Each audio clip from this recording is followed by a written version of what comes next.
Hello, and welcome back to Zoe Brown's World. I am Zoe Brown. I am a mother of two.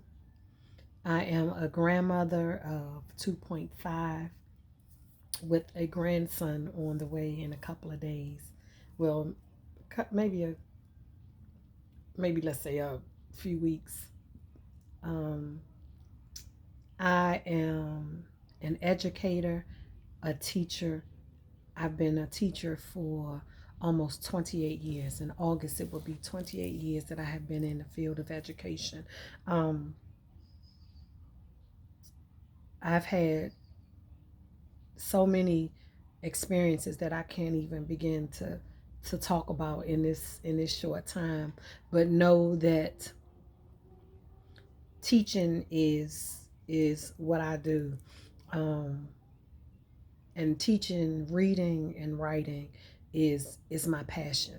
Um, I am a an avid reader. Um, I think that, or I know just for myself that reading saved my life. Um, when when I didn't have a friend or anyone to turn to, I could always turn to books. Um, and I couldn't tell you how I learned to read or when I learned how to read. I just know that at a certain time in my life, that books became my life. Um, I don't do too well, not so much in the department of writing books, but when it comes to reading books, um, and then turning around and using those books to teach with, to teach from, to teach through. Um, it's my passion. It's what I love.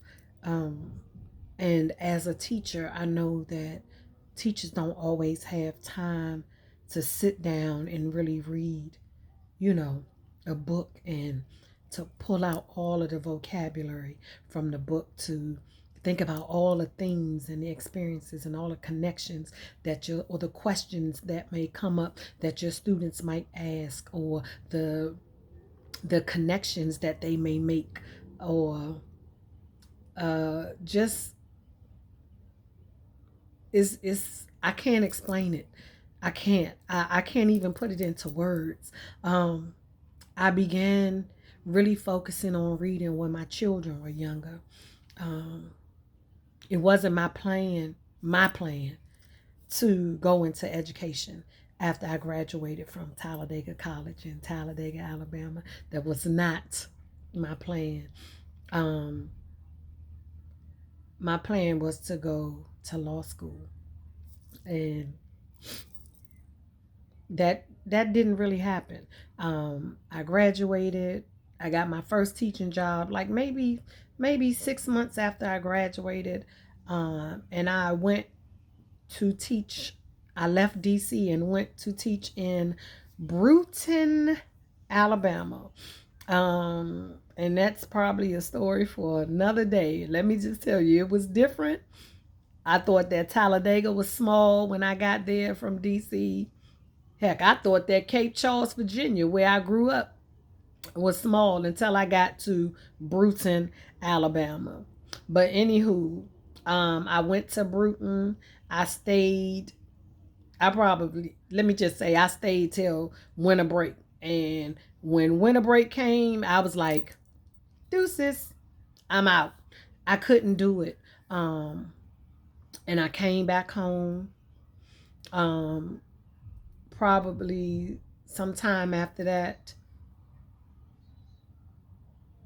I just started working, and then I had a baby, and I continued to work. And once I had that baby, I began to really think about education and think about, well, how was I going to make sure that my son got the foundation that he needed in order to be successful. Um, because I thought about one of my classmates who did not graduate from high school, and who probably after a few years of leaving high school, he was killed. And I felt like he was killed because he had lost hope. He had put so much hope into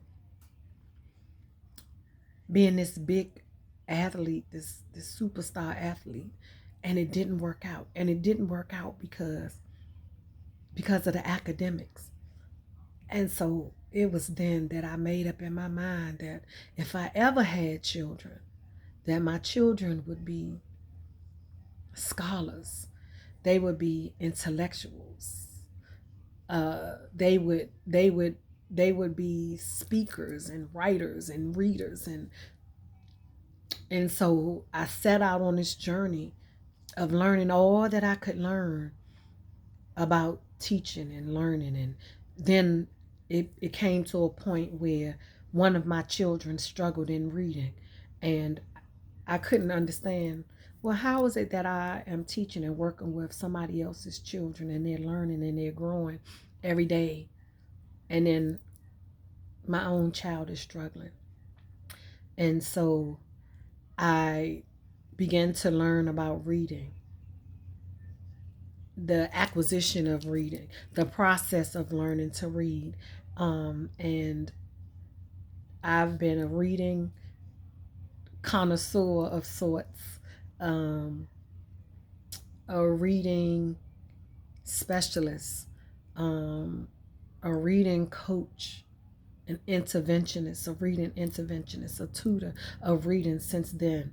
And one of the things that has come out of my love for reading is the fact that reading saved my life. And I wanted that gift to be given to all of my students. I wanted all of my students to be able to see the passion and the love that I have for books, and for learning, and instill that in them and make them want to be interested in books and make them become lifelong readers and lifelong learners. And so in my last, probably maybe the last 15 or 20 years, I've been focusing on nothing but reading.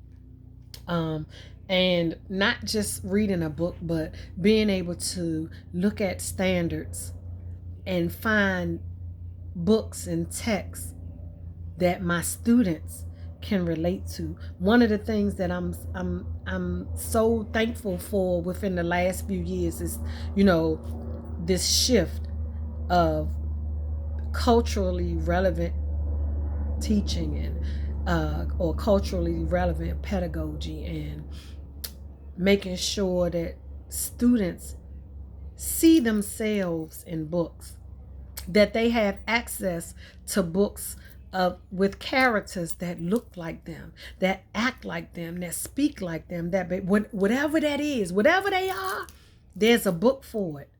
And to be able to introduce and to share books with my students, and then to turn around and say to a colleague, we are working on something. Hey, here's this book. Have you ever read this book?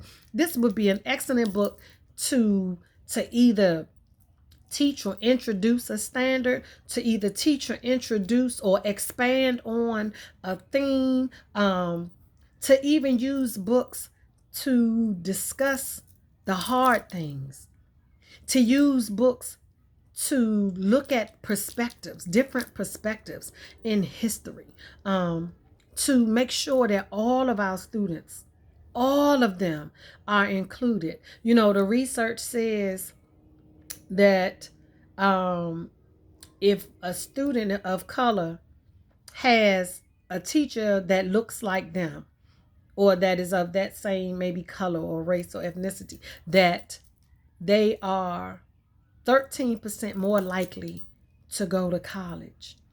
And that stood out for me. It also stood out to me that a lot of people didn't see a person of color as their teacher until they became maybe middle school, maybe high school.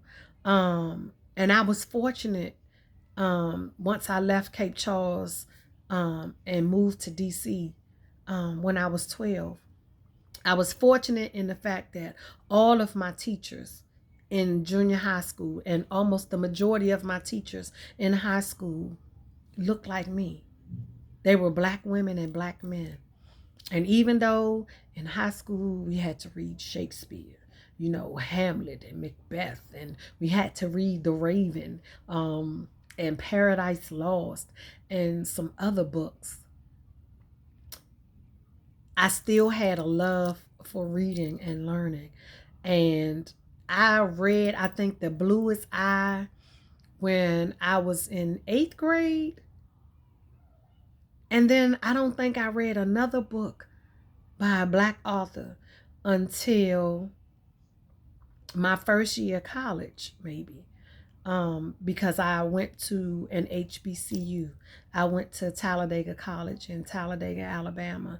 And I had teachers like Dr. Yakini Kemp and Dr. Jeffries and, oh gosh, his name was Harold. Oh, I forgot his last name, but he was my African studies or black studies teacher, Harold Franklin. And I remember reading, just books, and I was introduced to Chinua Achebe and, Alice Walker, and there was Miss LeBlanc, who was my our speech teacher or public speaking teacher.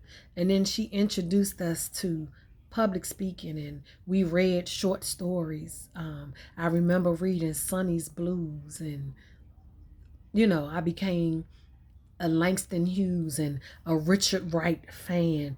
So much so that when I graduated from college, I wrote my senior paper comparing Chinua Achebe and Richard Wright, comparing Black Boy and Things Fall Apart, comparing Africa and America, and knowing that there was a civil rights fight in both places that was happening at the same time. I remember reading Malcolm X, the biography of Malcolm X, and just being hooked. And I feel like I want my students to be able to use a book to open up a world, to be able to be empowered, to feel proud, to feel like, I just want them to feel what I feel. And so, but I also want teachers to be able to use those books to step into the unknown sometimes, the unfamiliar, the uncomfortable, and be okay with being uncomfortable. I want them to be able to take a book and say, I can still teach the standard while making sure that I honor my students, all of them, that I include my students, and that I am preparing my students for the real world. The world is changing, and there's so many things that are happening now. And I just think books can be used as a bridge to be able to bring people together, to a bridge of understanding, a bridge that will bring hope, and most of all, to bring life.